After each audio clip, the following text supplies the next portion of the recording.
Bom dia, que a graça e a paz esteja sobre a sua vida.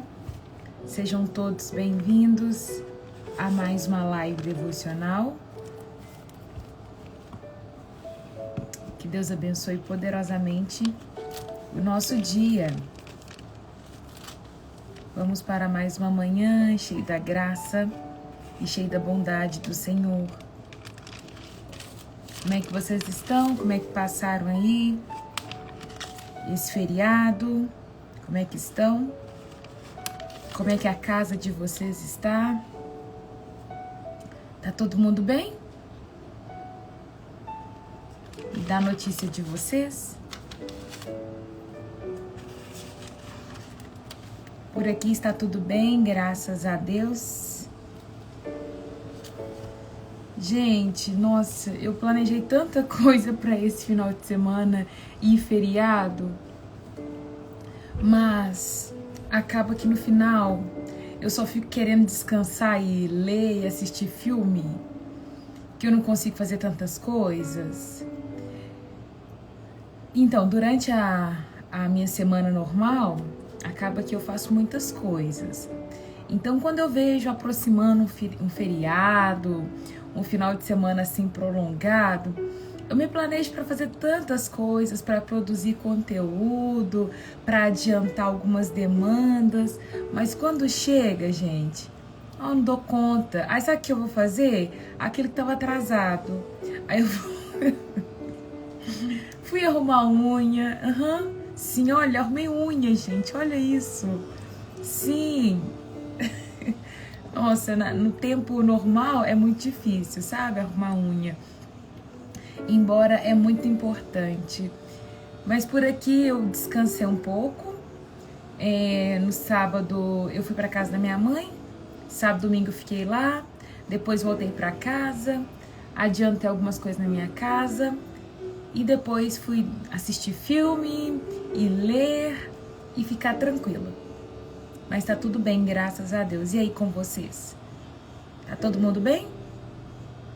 Me dá notícia de vocês? Como é que está? Como é que passaram o final de semana, o feriado? Espero que esteja todo mundo bem, firme na rocha. Muitos ainda estão aproveitando, né? Ainda vai poder descansar mais um pouquinho. Tem gente que vai aproveitar a quarta-feira para dormir até mais tarde.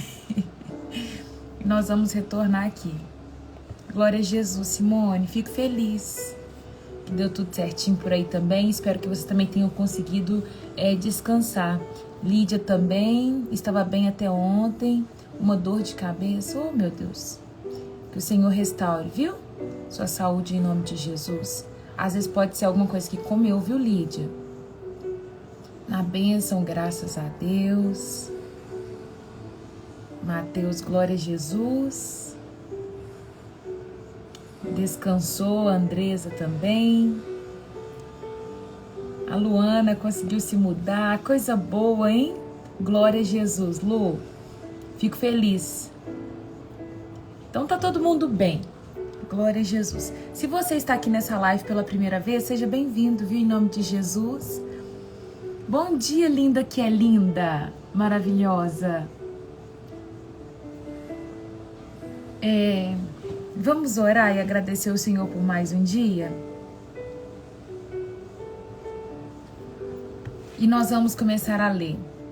Passou o feriado bem, linda? Nós estamos falando sobre o feriado, sobre o final de semana e dizendo que tá todo mundo bem.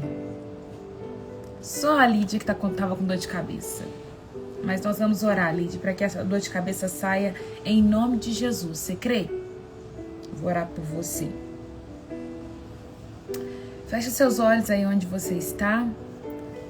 Nós vamos agradecer ao Senhor nesta manhã e nós vamos elevar os nossos pensamentos a Ele e declarar que Ele é bom, que Ele é santo, que Ele é o Senhor da nossa vida. Ana Júlia foi para o acampamento. Como é que foi o acampamento, Ana Júlia? Foi bom?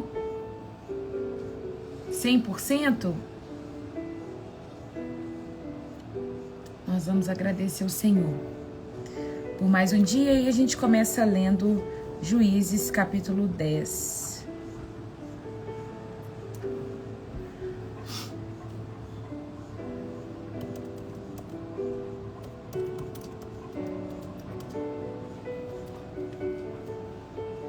Ah, que bom, fico feliz, viu? Que foi maravilhoso, glória a Jesus. É isso. Coisa boa, né? Tão bom a gente poder retirar e buscar mais do Senhor. Isso é bom. Bom dia, Cris. Deus te abençoa. Você, onde você está aí, fecha seus olhos, agradeça ao Senhor. Hoje é quarta-feira. Começa agradecendo a Ele, dizendo: Pai, eu quero ser uma noiva que se prepara para o Senhor. Eu quero ser uma noiva que se adorna. Eu quero ser uma noiva que está com um coração íntegro, um coração puro. Quero mesmo ajustar os meus relógios com o do Senhor. Me dê ânimo, me dê vigor, me dê alegria, me dê força para que eu possa prosseguir de acordo com a tua vontade. Fala isso com o Senhor nesta manhã, Deus, que eu tenha energia, que eu tenha alegria e que eu tenha ânimo para avançar de acordo com o teu propósito. Pai, em nome de Jesus, nesta manhã nós queremos te agradecer. Obrigado por mais um dia que iniciou. Obrigado pelas misericórdias do Senhor que se renovaram sobre a nossa vida. Nós somos gratos, Pai, por teu Senhor como Pai. Nós somos gratos pelo sangue de Jesus que nos purifica, que nos lava, que nos limpa, que nos dá ânimo, que nos aproxima de Ti. Obrigada, Pai amado, pelo Teu Espírito Santo que habita dentro de nós, que revigora a nossa alma, que nos ajuda, que nos fortalece, que nos encoraja, que nos consola, que nos repreende, que nos ensina ao longo da caminhada.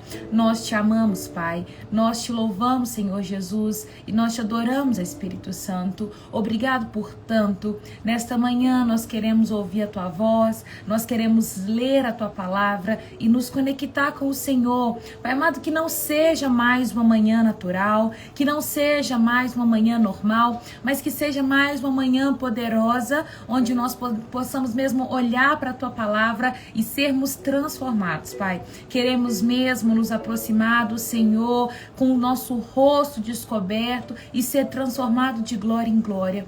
Pai amado, eu sei que a Tua palavra ela é atemporal, ela permanece falando ao nosso coração. Então nesta manhã, Pai, venha sobre nós com o Teu reino, venha, Pai, com o Teu reino, venha com o Teu reino sobre nós, estabeleça a Tua vontade, Pai, manifesta o Teu querer, porque nós queremos ser incluídos na Tua agenda, nós queremos, Pai amado, ter relacionamento com o Senhor, nós queremos fazer aquilo que o céu está movendo, em nome de Jesus. Mas para isso, Pai, modifica o nosso coração, a nossa maneira de pensar, a nossa maneira de agir, Pai. Nós não queremos fazer malabarismo, não queremos fazer muito, mas queremos andar na Tua palavra com simplicidade, graça e amor. Em nome de Jesus, purifica a nossa mente, o nosso coração, nos ensina a andar numa vida de santidade, porque nós sabemos que aquele que nos chamou é santo. Em nome de Jesus é o que eu te peço nesta manhã. Fique à vontade no nosso meio, Pai. Que o Senhor tenha liberdade de me usar, conforme o Teu querer e a Tua vontade. Nos cobre com o Teu sangue e nos livra, Pai amado, de toda investida e seta de Satanás, em nome de Jesus. Amém e amém. Que em nome do Senhor Jesus, que haja uma porção mesmo do céu sendo derramada sobre a vida de cada uma das pessoas aqui representada. Tanto as que estão aqui nessa live, tanto as que ainda vão entrar, ou quanto aquelas que vão passar rapidamente, que haja mesmo uma porção do céu, sabe? Sendo derramada sobre a sua casa, sobre a sua vida. Enquanto muitos ainda estão desligados ou desapercebidos do que está acontecendo no mundo espiritual, eu tenho tanta fé e eu acredito tanto no poder da palavra, e que quando nós pedimos ou oramos, aquilo que nós pedimos com fé acontece. Então eu peço mesmo que haja uma porção do céu sendo derramada sobre a sua casa, sobre a sua vida, sobre a sua família, e que vocês possam viver a realidade do céu em nome de Jesus. Que você tenha força para permanecer em nome de Jesus. Amém? Vamos lá comigo em Juízes capítulo 10. Juízes capítulo 10. Abre sua Bíblia em Juízes capítulo 10. Tem alguém que está aqui pela primeira vez? Se tiver, deixa eu te conhecer.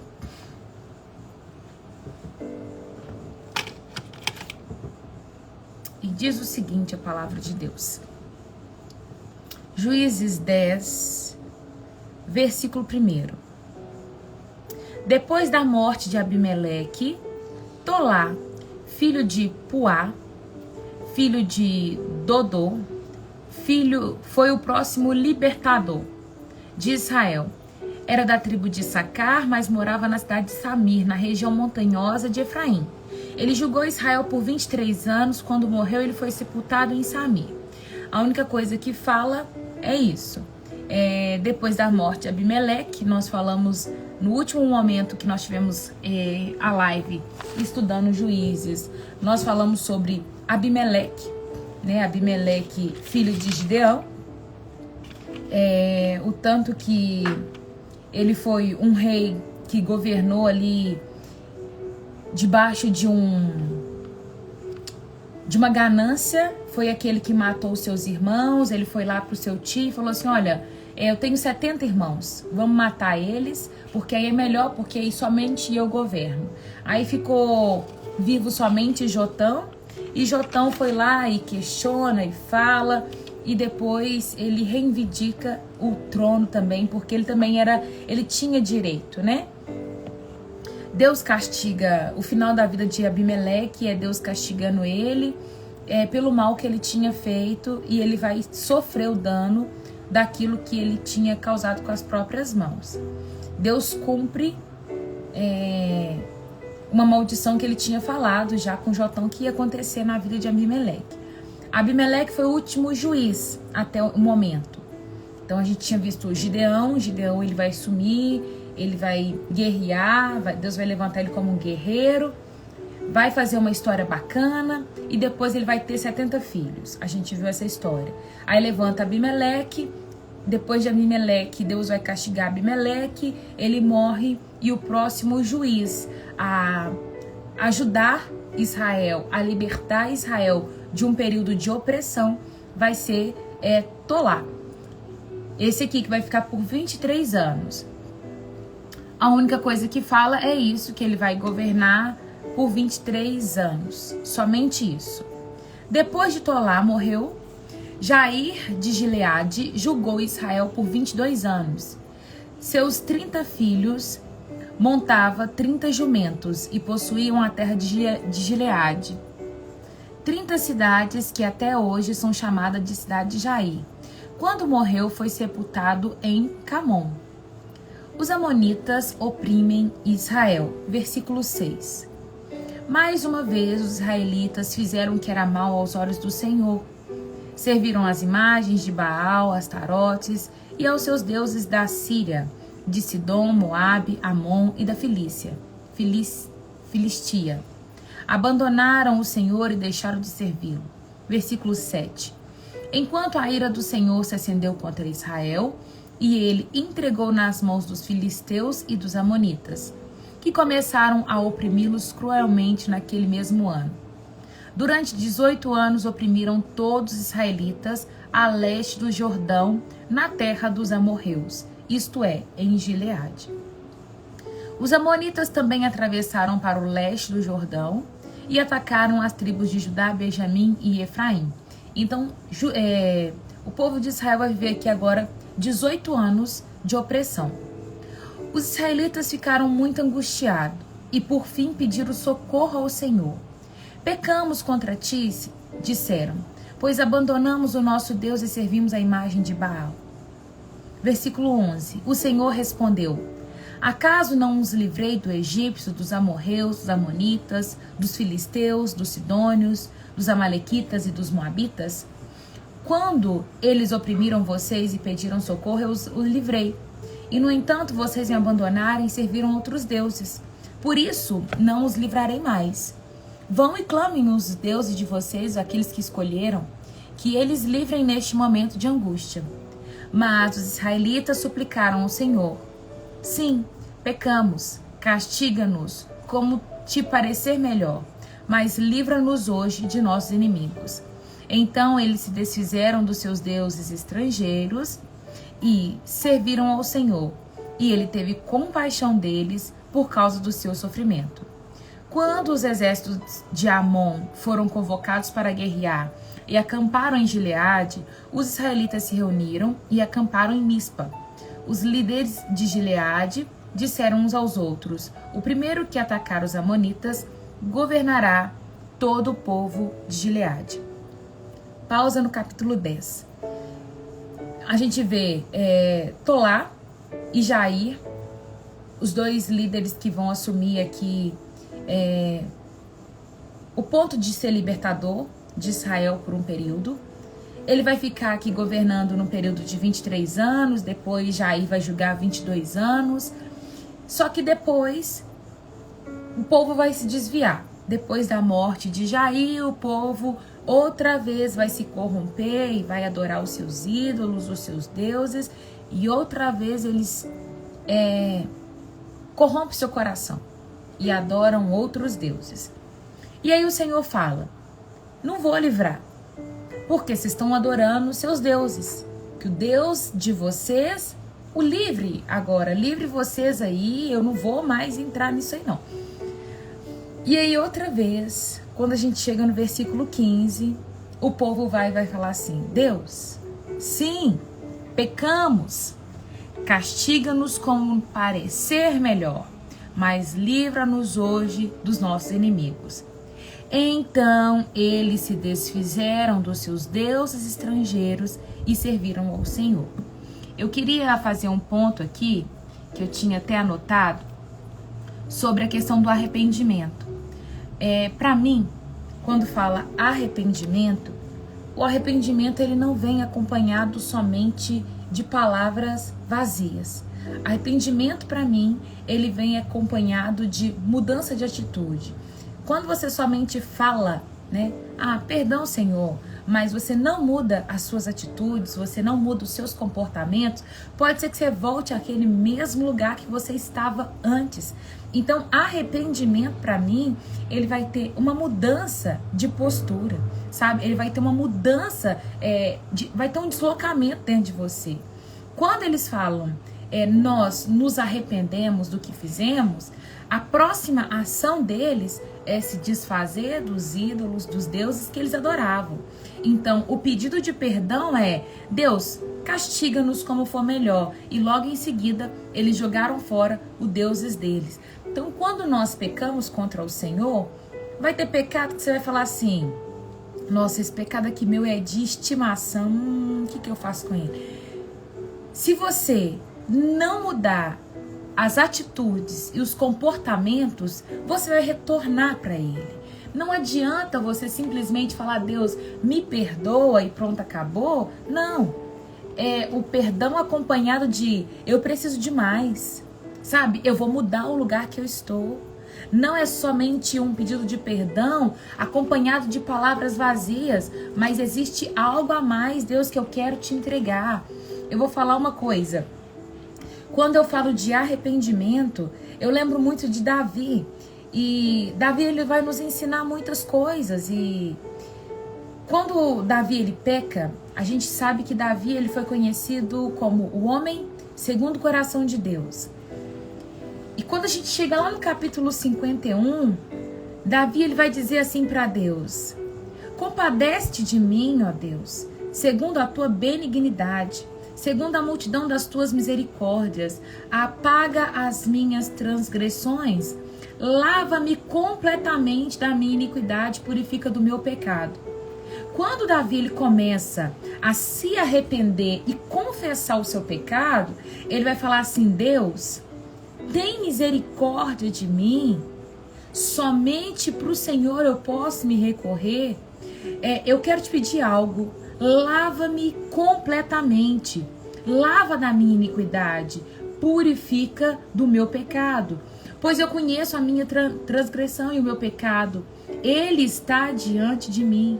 Eu pequei contra ti somente, e fiz o que era mal aos teus olhos, de maneira que serás tido por justo no teu falar e puro no teu julgar. Eu nasci na iniquidade, e em pecado me concedeu a minha mãe.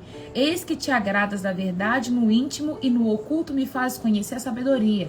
Davi está falando assim: O Senhor conhece o mais profundo que tem dentro de mim. E o Senhor sabe que de verdade eu estou me arrependendo, que de verdade eu quero uma mudança de rota. O Senhor se agrada do que tem dentro de mim. Purifica-me com o hisopo e eu ficarei limpo. Além de saber o que tem dentro de mim, o Senhor é o único que pode purificar de verdade o que tem dentro de mim. Lava-me e eu ficarei mais alvo que a neve. Faze-me ouvir júbilo de alegria, para que exultem os ossos que esmagastes. Isso aqui fala muito comigo. Para que exultem os ossos que esmagastes. Quando Davi, olha, ele vai dizer: faze-me ouvir júbilo de alegria, para que exultem os ossos que esmagastes.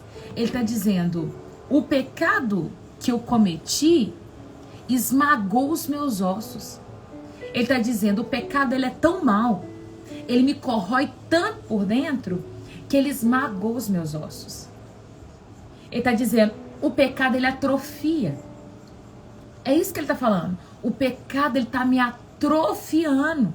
Deus compadece de mim, porque esse pecado, ele está me atrofiando. Me ajuda. Ele tá: esconde o teu rosto dos meus pecados e apaga todas as minhas iniquidades. E aí ele vai falar no versículo 10, e ele vai falar o versículo mais conhecido. Bom dia, cara, Deus te abençoa. Cria em mim, ó Deus, um coração puro e renova dentro de mim um espírito inabalável.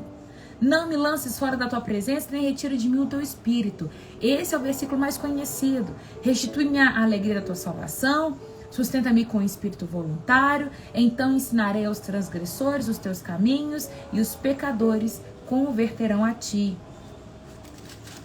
Depois ele vai dizer: pois não te agradas de sacrifício, do contrário eu até ofereceria, e não tem prazer em holocausto. Sacrifício agradável a Deus é um espírito quebrantado, um coração contrito, o Senhor não desprezará. Olha que coisa mais linda. Esse versículo está dizendo: nós precisamos nos arrepender de verdade, porque do contrário, o seu corpo vai atrofiar. Existe um lugar de arrependimento que nós falamos palavras ao Senhor, mas essas palavras não são vazias, mas elas são acompanhadas de uma mudança de atitude. Davi está dizendo: olha, eu preciso me redimir ao Senhor, porque eu estou ficando atrofiado. E essa minha mudança de atitude vai ser, além de eu me alegrar, eu vou falar para os outros da salvação. Eu vou falar para os outros que existe um Deus que é compassivo. Eu vou falar para os outros que existe um Deus que purifica pecado. Sabe? Ele estava ficando ali, olha, desnudado. Porque Davi era o homem que era conhecido, o homem segundo o coração de Deus. E ali o pecado foi de encontro e desnudou essa questão de, o homem segundo o coração de Deus. O pecado, muitas das vezes, ele vem para nos envergonhar. E Davi estava se sentindo assim, envergonhado. Ele: Deus, por favor, isso está me atrofiando. Isso está me tirando do lugar que eu não quero mais ficar. Eu não quero ficar nesse lugar. Esse lugar não é para mim. Não quero, me tira daqui. Só o Senhor tem poder de me tirar daqui. E ele está reconhecendo a soberania de Deus. Ele está falando: Deus, por favor, eu pequei contra o Senhor, mas tenha misericórdia de mim. Eu não vou voltar para esse lugar. Por favor, compadece de mim. Purifica-me com hisopo. Limpa meu coração. Muda a minha mentalidade. Não me deixa cair nesse lugar de novo. Isso é arrependimento. Arrependimento é quando você reconhece que o que você cometeu era tão ruim, mas tão ruim, que você fala: Deus, eu preciso do Senhor. Me leva para esse lugar, porque senão eu vou viver afastado do Senhor. Você tem noção que se Jesus volta e a gente está num lugar de sem arrependimento, de um lugar longe dele, a gente é destinado para a morte eterna? É morte eterna, e não é isso que o Senhor requer de nós. Por isso que nós precisamos ter um coração arrependido e quebrantado. E Davi vai dizer: o que agrada ao Senhor é um coração contrito, um coração quebrantado. Isso agrada ao Senhor, não é sacrifício. Eu vejo, às vezes, a igreja se levantando com muito sacrifício, com muita entrega, com muita campanha, com muita... Ei, mãe, vai voltar pra casa que dia? Bora pra casa. A casa tá vazia, sem ninguém, tô sozinha aqui, abandonada. Às vezes a igreja, ela vai ficar de campanhas a campanhas, de jejuns a jejuns, e muitas vezes com ordenanças para a membresia. Mas a membresia não sabe nem o que está fazendo. Muitas das vezes estão entregando coisas vazias. Se você não tiver ciência do que você está fazendo, olha, misericórdia, segunda-feira. Bora, amanhã já é segunda, tá? Sabe, se você não entende o que está fazendo, é vazio. Você tem que ter ciência daquilo que você está entregando ao Senhor.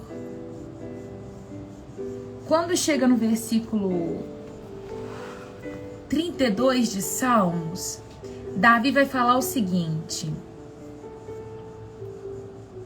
bem-aventurado aquele cuja transgressão é perdoada, cujo pecado é coberto. Bem-aventurado é aquele a quem o Senhor não atribui iniquidade, em cujo espírito não há engano. Enquanto calei os meus pecados, eles envelheceram os meus ossos pelos meus constantes gemidos todo dia, porque a tua mão pesava dia e noite sobre mim, e o meu vigor secou como o calor do verão. Eu confessei-te o meu pecado e a minha iniquidade não mais ocultei.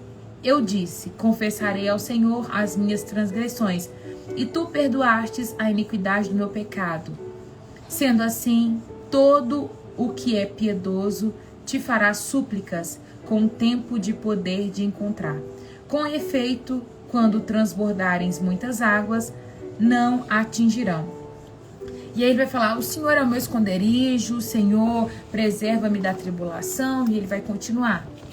Mas a que ponto eu quero falar? Se você vê alguém, às vezes atrofiando no ministério, alguém parando, alguém sem vontade de avançar, o pecado ele vai atrofiar. Se você não confessa o seu pecado, se você não se arrepende de verdade, o pecado ele atrofia os ossos, ele vai fazer com que você não queira, sabe, avançar. Porque existe um peso. E é uma verdade, a palavra está dizendo. Davi, bem que ele está dizendo aqui, enquanto eu calei o meu pecado, ele envelheceram os meus ossos. Mas quando eu confessei, o Senhor perdoou o meu pecado. É como se ele dissesse: quando eu confessei, ele trouxe vida, porque no final do versículo 32 de Salmos, ele vai falar assim: eu me alegrei, eu me regozijei no Senhor. E aí Davi volta a salmodiar. Não sei por que estou dizendo isso, mas o Senhor sabe. Talvez você está aí num ponto de pecado e há muito tempo cometendo o mesmo pecado, e você vai ficar nesse ponto de ter os seus ossos atrofiados. Confessa o seu pecado ao Senhor, não com palavras vazias, mas acompanhado de mudança de atitude, mudança de comportamento. E segundo, você vai confessar a um irmão próximo, um irmão de sua confiança. Não é confessar a qualquer pessoa, mas é a um irmão de sua confiança. Alguém que vai escutar o seu pecado e vai orar depois por você. A palavra diz: confesse o seu pecado ao Senhor e você será perdoado. Confesse ao seu irmão e trará cura à sua alma. Tem muitas pessoas ainda com ferida aberta. Por quê? Porque não confessou pecado ao irmão. Tiago que vai dizer isso, né? Confesse os pecados uns aos outros para que haja cura na alma. Cura na alma. Deixa eu ver se eu acho aqui,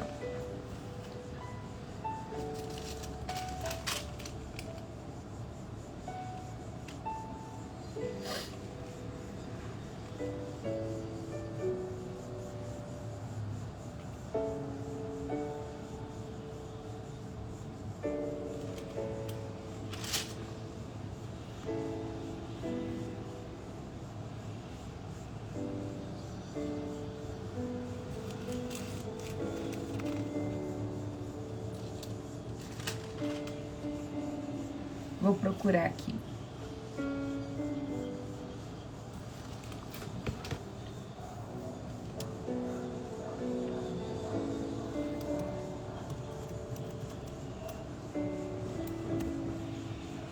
Tiago 5,16, para quem quiser anotar.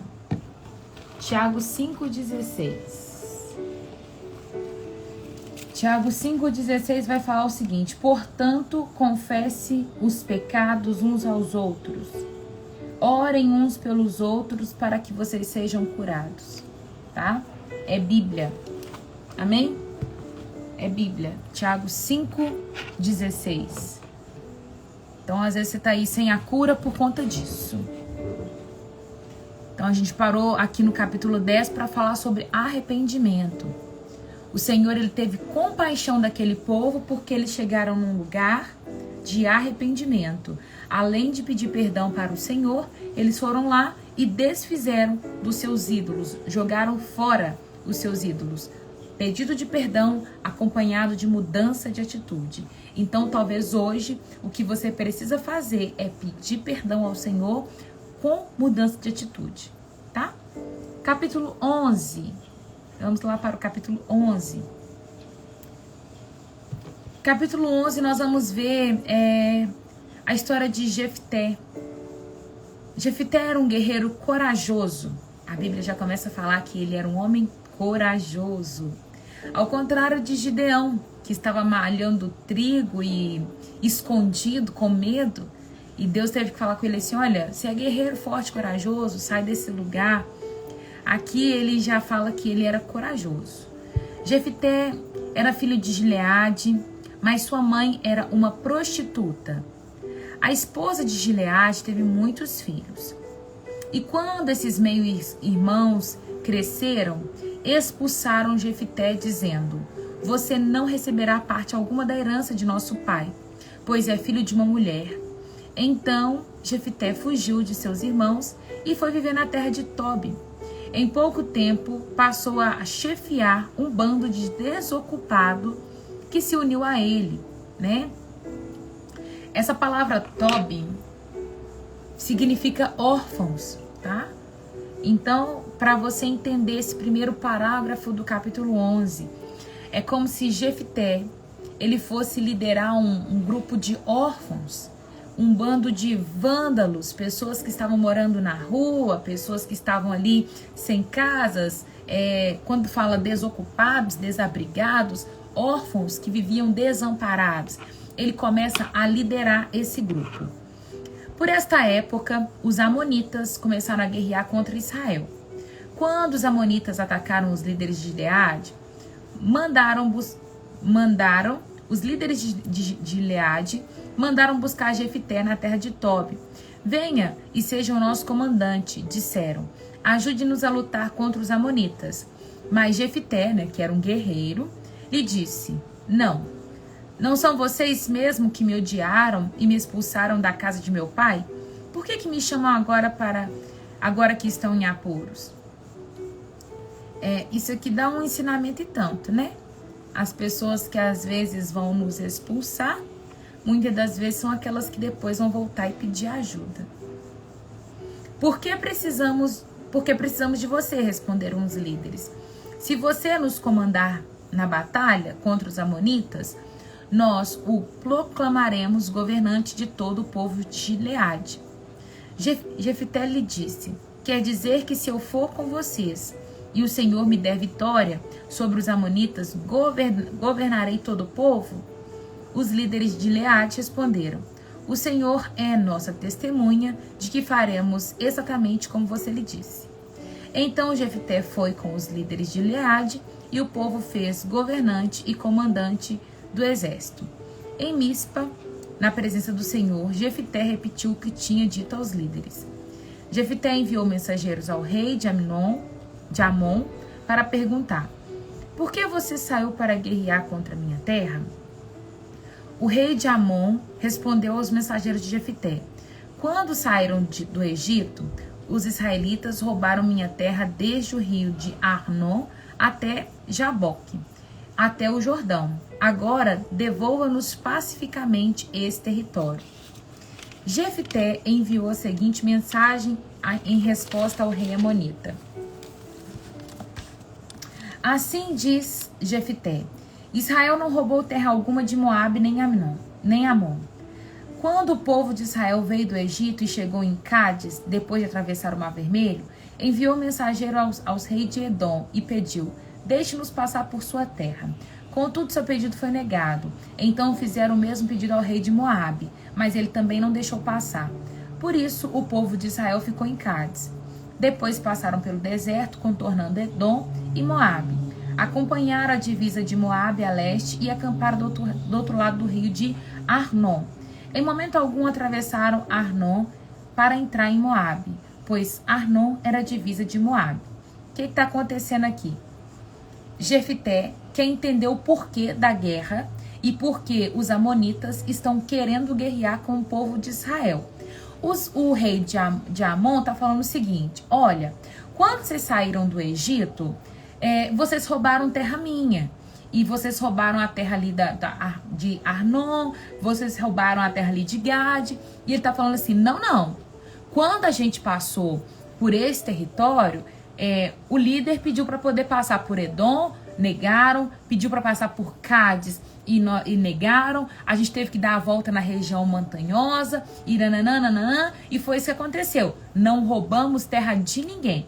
É isso que ele está falando nesse período.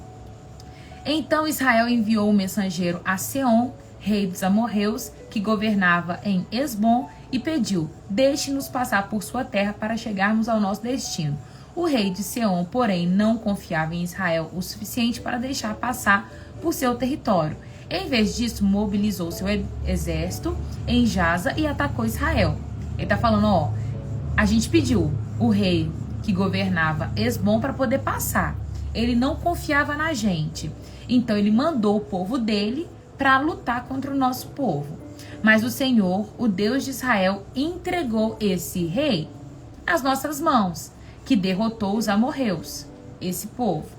Israel tomou posse de toda a terra dos amorreus que viviam naquela região, desde Arnon até Jaboque e desde o deserto até o Jordão. Ele está explicando que essa terra foi ganha dessa maneira, que eles não chegaram e não tomaram a terra dos amonitas, não. O rei de Esbom, que ele só queria passar, o rei entendeu errado, mandou o exército dele guerrear contra Israel e Deus simplesmente entregou o exército na mão de Israel. E ali o povo de Israel tomou a terra. Como você vê, foi o Senhor Deus de Israel que tirou a terra dos amorreus e entregou a Israel. Por que, então, haveríamos de devolvê-la? Fique com o que é seu Deus, Camus, lhe der, e nós ficaremos com o que o Senhor, o nosso Deus, nos der. Acaso você é melhor que Balaque, filho de Zippor, o rei de Moabe? Ele tentou disputar esse território com Israel. Entrou em guerra contra os israelitas. Israel vive aqui há 300 anos. Habita em Esbom e nos povoados ao redor, até Aroer, e seu povoado e todas as cidades às margens do rio Arnon. Por que até agora vocês não fizeram esforço algum para reaver esse território? Portanto, não pequei contra você. Pelo contrário, você fez mal ao me atacar.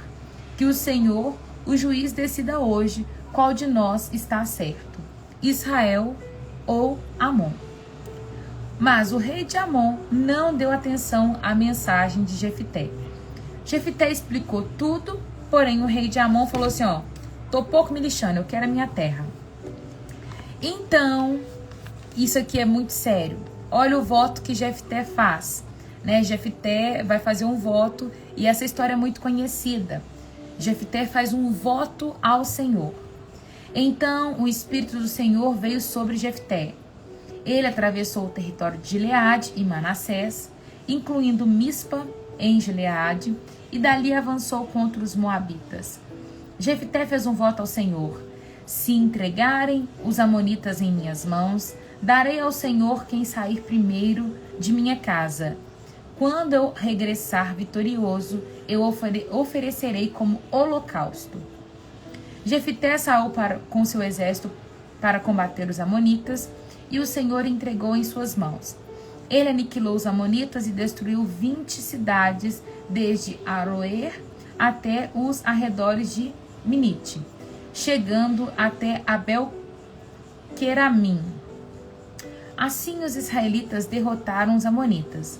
Quando Jefité voltou para a casa de Mispa, sua filha saiu ao encontro, tocando tamborim e dançando. Era sua única filha, e ele não tinha nenhum outro filho nem filha. Quando Jefité a viu, rasgou suas próprias roupas e gritou: "Ah, minha filha, você acabou comigo, trouxe desgraça sobre mim, fiz um voto ao Senhor e não posso voltar atrás." Ela disse: "Pai, se fez um voto ao Senhor, faça comigo o que prometeu, pois o Senhor lhe deu grande vitória sobre os seus inimigos amonitas. Mas primeiro, permita que eu ande pelos montes e chore com as minhas amigas, por esses 2 meses, pois morrerei virgem." "Pode ir", disse Jefité, e deixou que ela se ausentasse por 2 meses. Ela e suas amigas foram para os montes e lamentaram, pois ela jamais teria filho.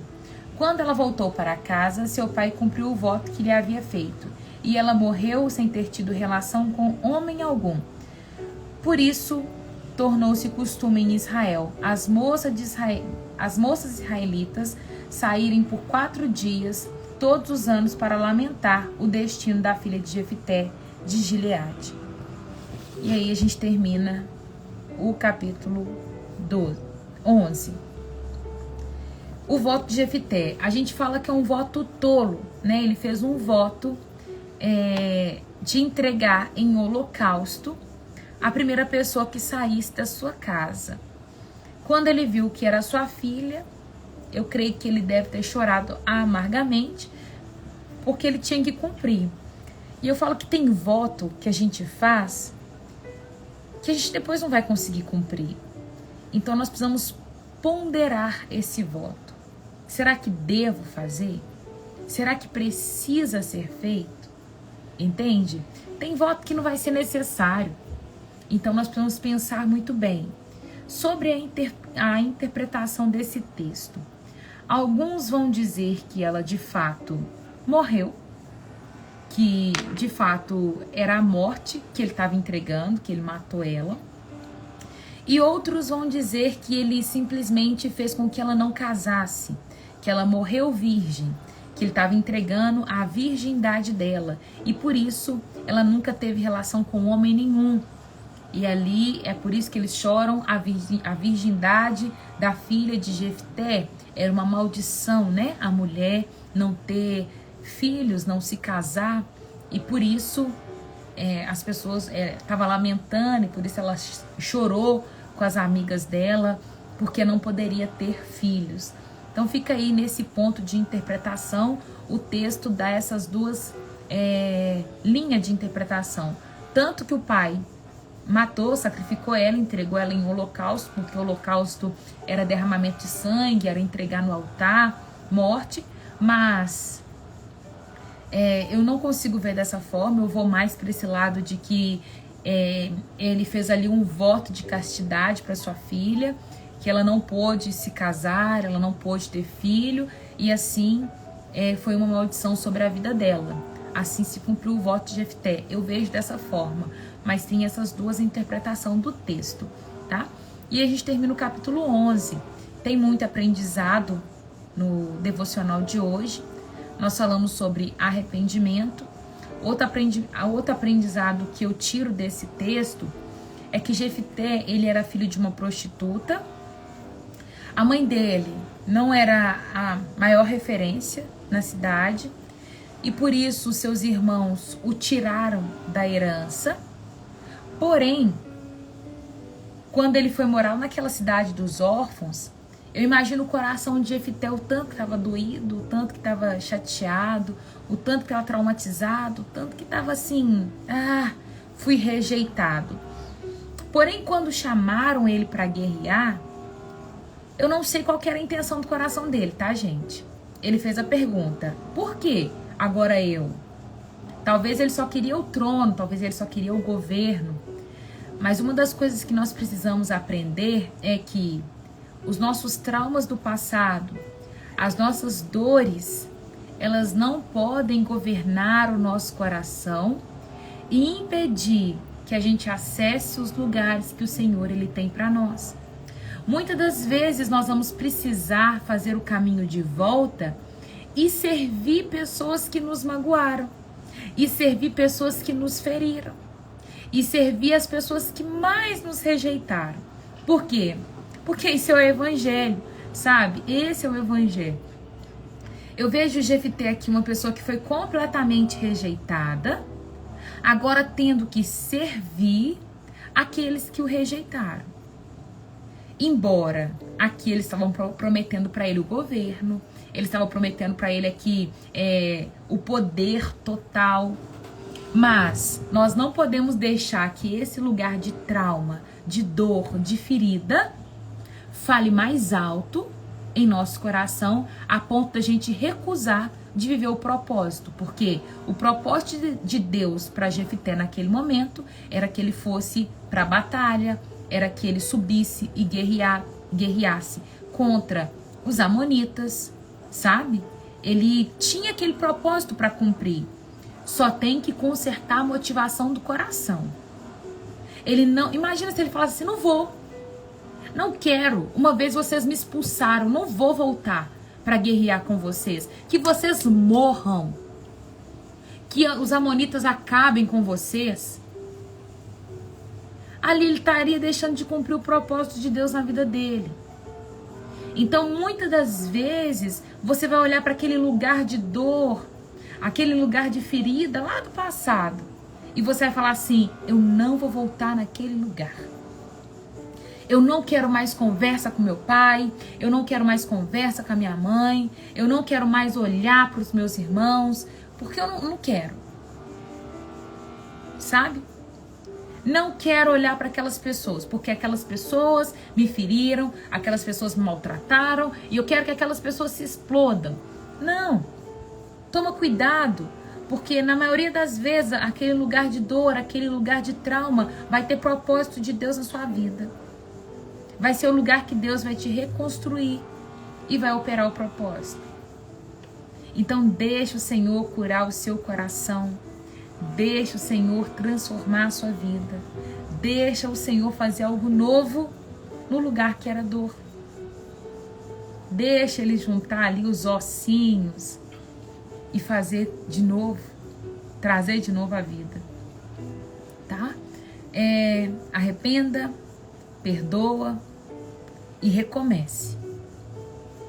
Eu falo que o Senhor, Ele é o maior especialista em recomeços. Em recomeços. Tem uma palavra que sempre fica no meu coração, que é Isaías 43, lá no versículo 18 e 19, quando o Senhor vai falar assim: olha, esquecendo das coisas que para trás ficaram, nós vamos avançar para que estão diante de nós. Porque sou eu, Deus, que coloco um caminho no deserto e faço um rio no ermo. Eu não sei qual que é o cenário da sua vida hoje, eu não sei quais são os seus traumas, as suas dores, as suas ansiedades, o cenário que você estava passando, mas eu vou me colocar aqui no lugar de Jefté. Ser filho de prostituta não deve ser fácil, porque tem uma zoação, tem um nome que você está levando, tem um cenário, tem um contexto, tem um abandono. Porque ser filho de uma prostituta é uma pessoa que foi abandonada, uma pessoa que não cresceu com a mãe perto. E a mãe talvez tenha vários traumas por trás também.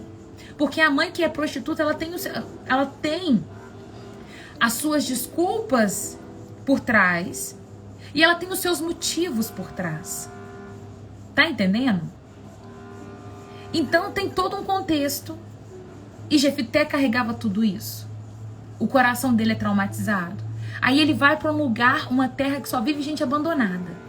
Já cresce junto com um tanto de gente que está com amargura no coração.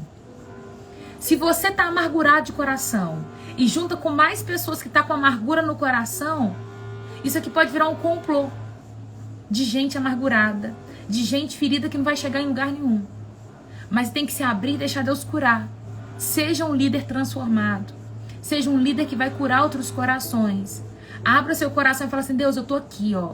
Meu coração tá ferido, tá moído, tá doendo, mas eu vou me colocar nas suas mãos. Meu coração tá aqui, ó, de bandeja pro Senhor. Moldar, tratar, curar, para que eu possa ser alguém que o Senhor vai usar amanhã para tratar outros corações. Gente, eu tenho uma florzinha que falou tanto ao meu coração. Há 1 ano e meio atrás eu estava num treinamento.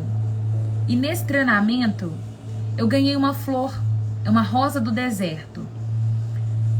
Eu ganhei essa rosa do deserto, pequenininha assim, ó, num vasinho. Sabe aqueles vasinhos assim pequenininho?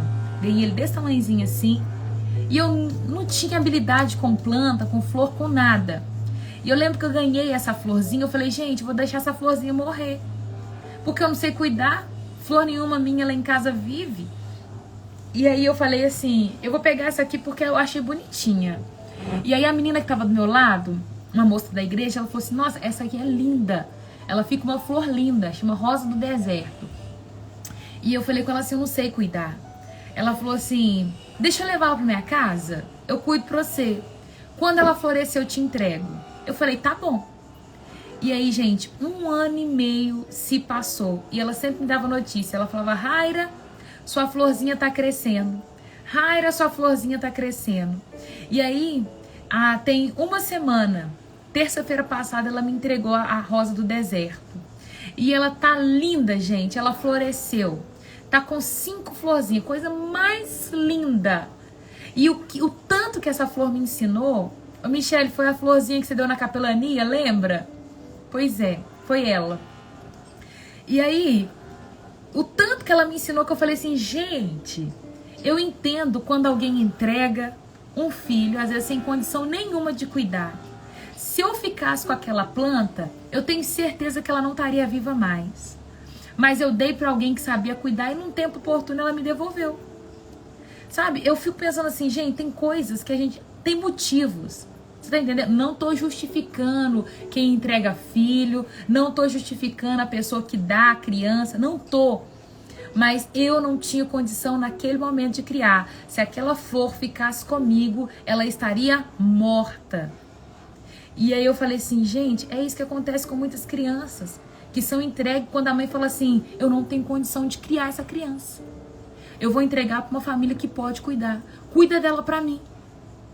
Sabe, aquilo ministrou tanto ao meu coração.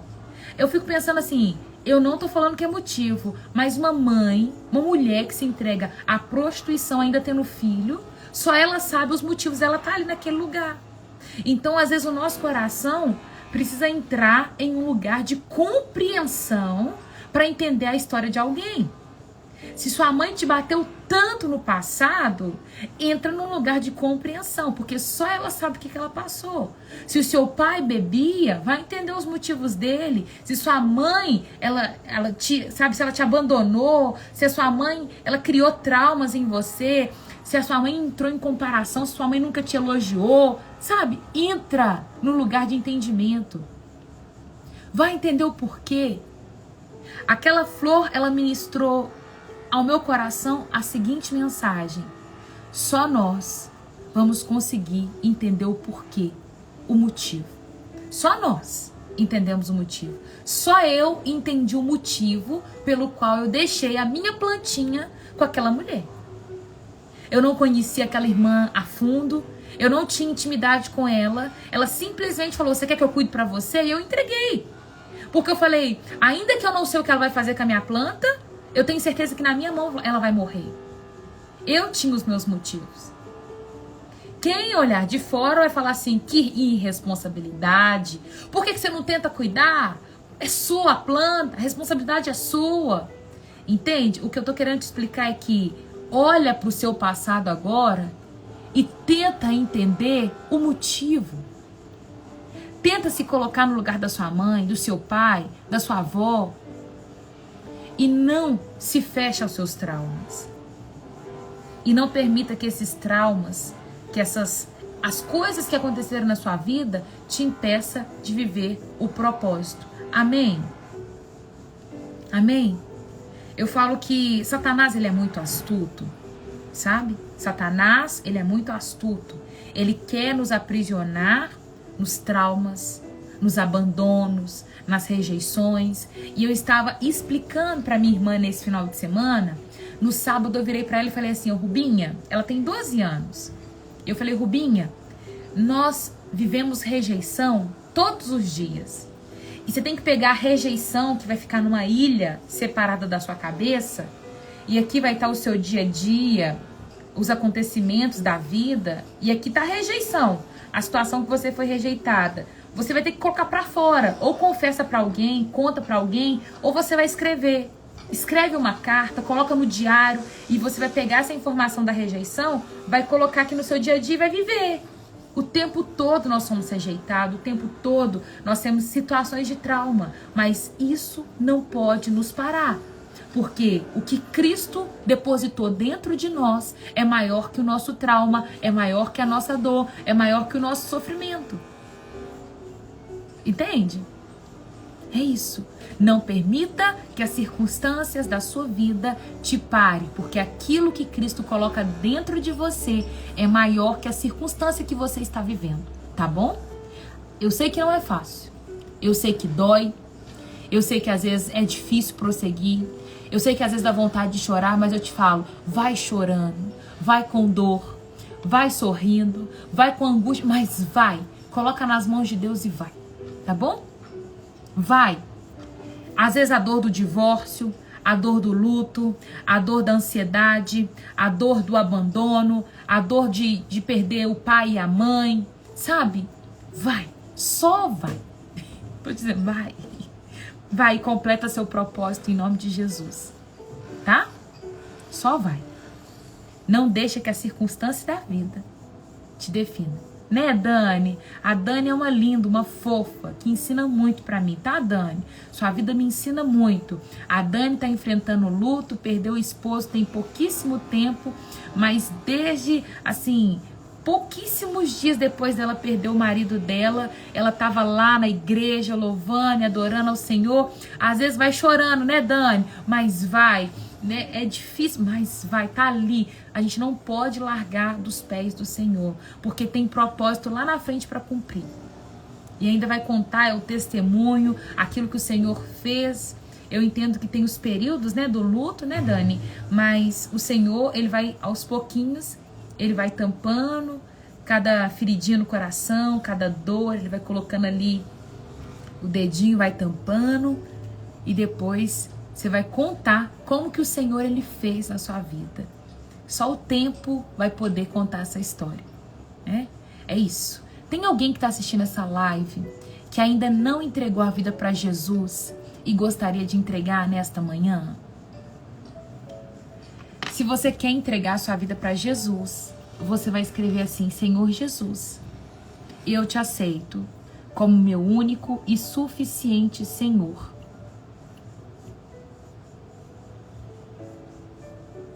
Amém, Renatinha. Deus te abençoe. Deus é tão bom, né, gente? Eu falo que isso aconteceu comigo. Eu não tô falando de algo que eu não vivi. Pra mim, o problema foi na identidade. No passado, quando eu tinha 5 anos de idade, eu fui chamada de feia. E uma mãe, não foi uma criança que me chamou de feia. Eu tava com 5 anos de idade. Uma mãe foi buscar a criança na escola. Tava eu e mais 2 amigas. A mãe virou e falou assim: você é bonita e você é feia. Com 5 anos de idade, eu aprendi crescendo que eu era feia. Eu achei que aquilo ali era uma verdade na minha vida. E ali, para desconstruir isso, gente, foi todo um processo. Sabe, foi um processo de identidade. Então, pensa o que é você crescer a vida inteira achando que você era feia. Eu cheguei na minha casa e comecei a pensar por que eu era feia. Porque eu fiquei pensando, o que eu tenho que as minhas amigas não tinham que me faz ser feia? E aí eu vi que era a cor da minha pele e meu cabelo, porque era o que tinha de diferente. Porque minhas 2 amigas, elas eram brancas e o cabelo delas era lisinho, preto. Uma tinha franjinha, cabelo curto, a outra tinha um cabelo longo, mas era pretinho e lisinho. E eu falei assim, gente, o que me faz ser feia então é porque eu tenho um cabelo assim e minha cor da pele. E aí, se eu pudesse naquele momento, eu entrava, gente, num pote de tinta e pintava meu corpo todo. Eu queria ser branca a partir daquele momento. E eu passei a detestar a minha cor. Eu cresci por muitos anos detestando a minha cor. Eu detestava ser preto, detestava o meu cabelo. Eu queria ter o cabelo liso, sabe? E eu falava que minha mãe alisa meu cabelo. E minha mãe não alisou. Eu fui alisar o cabelo com 7 anos de idade. Que depois minha mãe quis alisar meu cabelo, mas mesmo assim ela só alisou porque ela falava que era difícil para pentear. Aí ela alisou meu cabelo e aí eu cresci alisando o cabelo. E difícil, de entendimento, processo de aceitação. E aí eu fui colocando aplique, quando eu comecei a trabalhar, coloquei aplique, coloquei lince, até o processo que eu rapei minha cabeça e coloquei uma peruca. E eu falei, agora eu tô bonita. Mas e a cor? Como é que eu resolvi a cor? Eu nunca me aceitei com a cor. Aí fui passando por vários processos, até chegar no ponto de me aceitar. O que eu tô falando? Tô falando de trauma, tô falando de dor. Entende? Isso pra mim era uma dor. Sabe quando eu fui ser curada? Com 28 anos de idade. Que eu fui passar por um processo e eu fui descobrir que eu era bonita. Mas pra isso eu tive que desconstruir palavras lá de trás que falaram. Hoje não dói mais. Hoje aquele lugar que era de dor, que era um lugar de ferida, não dói mais. A pessoa pode virar pra mim e falar assim, Rara, você é uma feia. Rara, você é você pode falar o que você quiser, porque o que você fala não me define mais. Eu aprendo que o que as pessoas falam diz muito mais sobre elas do que sobre mim. Porque o que eu sou é definido por o que tá dentro de mim. Então eu defini o que eu sou. O que Jesus diz sobre mim é o que eu sou. O que a Bíblia diz é o que eu sou. Então o que os outros dizem aqui, olha, não me importa. Às vezes as pessoas vão falar assim, Raira, você está linda. E eu digo assim, uma vez eu descobri que a beleza está nos olhos de quem vê. E a Bíblia vai dizer algo muito semelhante. Se os seus olhos forem bons, todo o seu corpo terá luz. Se os seus olhos forem mal, todo o seu corpo terá trevas. Beleza é relativo. O que eu chamo de belo talvez não é belo para você. Então a beleza está no nosso olhar. A beleza está no nosso olhar. Tá entendendo? Hoje não é dor mais. Quando eu chego nas penitenciárias, que eu pergunto para a pessoa assim, o que você é? Quem é você? E a pessoa não sabe dizer quem ela é. É triste para mim. Mas hoje eu sei que o meu maior ponto de atuação, de propósito, é identidade. Eu trabalho identidade nas pessoas. Porque foi o lugar que Satanás um dia tentou destruir na minha vida. Ele quis acabar com a minha identidade. Teve um dia que eu cheguei na academia e uma moça muito bonita virou pra mim e falou assim, nossa, eu acho tão bonito gente da sua cor com cabelo liso. E eu tava usando uma lace lisa, cabelo aqui no meio das costas, olha, uma lace lisa. Eu sorri pra ela com um sorriso amarelo, assim, ó. Obrigada. Por quê? Porque pra ela eu tinha um cabelo liso. Mas só eu, por dentro, sabia que meu cabelo não era liso. E ela tava falando assim, eu acho tão bonito gente da sua cor com cabelo liso. Ou seja, ela estava sendo uma mulher preconceituosa, porque ela... gente da sua cor com cabelo de outra forma, eu não acho bonito. E era da outra forma que eu era. Mais uma vez, uma dor. Então, quando a gente se assume na nossa identidade, é tão bom. Os processos de cura dói, mas depois que você vence, é uma beleza. Não é todo dia que meu cabelo tá assim maravilhoso, não, gente. Não é todo dia. Mas hoje eu já aprendi a me olhar no espelho e falar assim, você tá uma gata, Raira. Porque não é o meu cabelo que me define, não é a minha cor, mas é aquilo que Jesus já disse sobre mim. Entende? Eu me amo da forma que eu sou. E eu custei, gente, custei a me amar. Eu chegava às vezes na frente do espelho, olhava e falava assim, o que eu gosto em mim? E eu ficava olhando por horas e não achava nada. Aí depois eu falei, eu gosto do meu sorriso. Eu gosto de umas pintinhas que eu tenho aqui. Tá. Eu gosto do meu olhar. Tá. E foi difícil, mas eu venci. Talvez você está passando por isso. Vença o seu processo e depois seja um agente de transformação. Amém? É isso. Tô falando isso para que vocês possam se posicionar. Um dia eu venci. Vocês também vão vencer. Não gosto de tirar foto. Tem que saber, né, Eleusa, por que você não gosta de tirar foto? Faça essa pergunta para você. Por que eu não gosto de tirar foto? Começa respondendo essa pergunta. O que me incomoda ao tirar foto?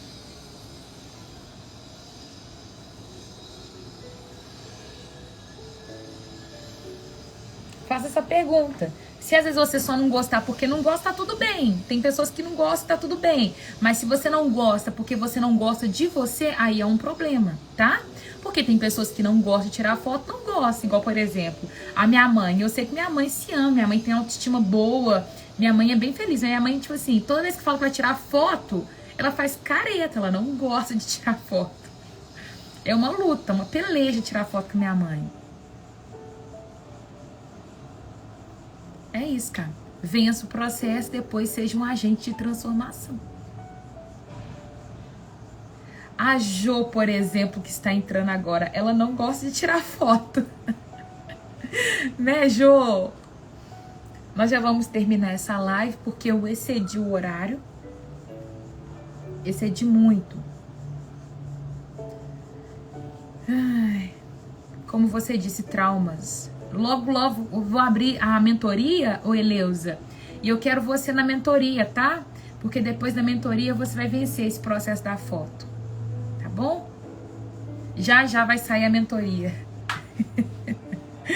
Ô Jô, você entrou bem na hora que a Eleusa falou que não gosta de tirar foto. Eu falei que você não gosta também.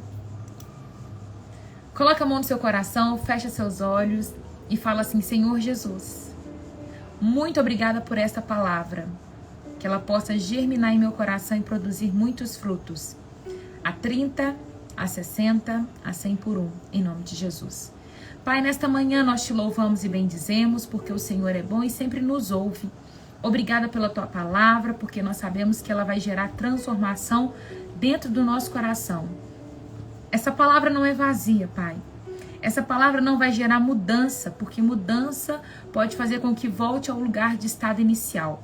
Mas ela vai gerar transformação. A transformação nunca mais nós voltaremos ao estado inicial, Pai. Em nome de Jesus, nos faça lembrar dos pontos específicos de arrependimento. Arrependimento não é palavra vazia, mas vem acompanhada de mudança de atitude.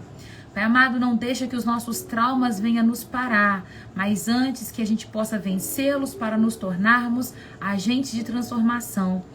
Não nos deixa ser como Jefité, para fazer voto de tolo, Pai, mas nos ensina a viver de forma íntegra, justa e sábia diante do Senhor. Eu entrego cada vida aqui nas tuas mãos, peço para que cada pessoa continue completando a carreira e o propósito que o Senhor já estabeleceu. Cuida de cada uma dessas vidas que aqui estão representadas, Pai. Aqui há muita dor, há muitos traumas que ainda precisa ser fechado. Eu entrego todos eles nas tuas mãos, Pai. Com carinho peço. Cuida, Pai. Toque em cada vida agora. Seja refrigério. Venha com bálsamo do céu agora, Pai. Que as águas que correm do teu trono possam inundar cada mente e coração. Meu Deus, que elas possam mesmo sim sentir a tua presença e saber que o Senhor traz paz. A paz que excede todo entendimento. Eu oro, Pai, pela vida da minha irmã, que no início dessa live ainda estava com dor de cabeça, Pai. Que o Senhor possa mesmo tocar nela e remover toda a dor de cabeça em nome de Jesus. Assim peço também por outras pessoas que possam estar enfermas aqui nesse lugar. Que o Senhor venha com uma porção de cura sobre cada uma dessas vidas. E que assim manifeste a realidade do céu em nome de Jesus. Amém e amém. Que Deus abençoe cada um de vocês. Que façam todos uma excelente quarta-feira. Você que está assistindo essa live pela primeira vez, seja bem-vindo em nome de Jesus. Viu? Beijos, beijos e mais beijos. Beijos, beijos e mais beijos. Beijos, beijos e mais beijos. Deus é bom.